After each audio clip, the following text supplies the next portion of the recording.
আপনারা জানেন আমাদের দলের পক্ষ থেকে বিশেষ করে আমাদের ভারপ্রাপ্ত চেয়ারম্যান জনাব তারেক রহমান সাহেব অবৈধ কার্যক্রম, দুর্নীতি কার্যক্রম সবগুলির ব্যাপারে উনি জিরো টলারেন্স। এবং আপনারা জানেন 5 অগাস্টের পর থেকে তাদের ব্যাপারে কোনো ছাড় দেওয়া হয় নাই। এখন তদন্তাধীন অবস্থায় আছে। আমাদের আপনারা দেখছেন আমাদের যাদেরকে নাম আসছে ওনারা একটি প্রেস কনফারেন্সের মাধ্যমে স্পষ্টভাবে এই রিপোর্টটাকে প্রত্যাখ্যান করেছেন। আমরা আমরা এটাই বিশ্বাস করি এই রিপোর্টটা সত্যতাটা আমাদের কাছে ক্লিয়ার না।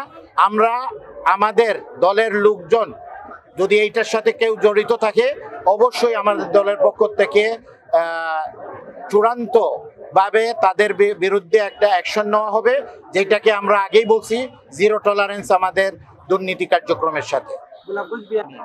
নির্বাচনের ব্যাপারে জনগণ যেটাকে অভ্যস্ত আছে এবং বিগত 50 বছর থেকে যে সিস্টেমে আমাদের দেশে ইলেকশন হচ্ছে এবং প্রমাণিত 91তে ইলেকশন হয়েছে, ইলেকশনের মাধ্যমে জনগণের রায়টা প্রতিফলন হয়েছে এবং সবাই এটাকে অ্যাকসেপ্ট করেছিল।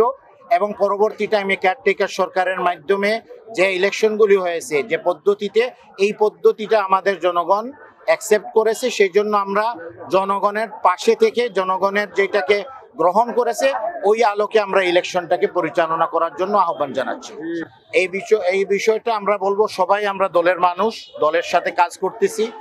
দলকে বিজয় করার জন্য আমরা সবাই জনগণের পাশে যাচ্ছি।